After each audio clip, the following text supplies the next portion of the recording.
बहुत खूबसूरत सा ये दृश्य है। यहाँ पर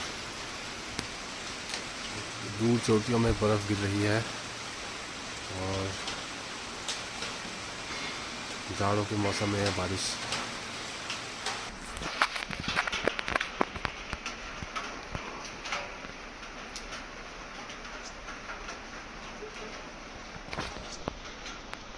तो रात भर बारिश पड़ने के बाद ये बहुत खूबसूरत अब दृश्य है।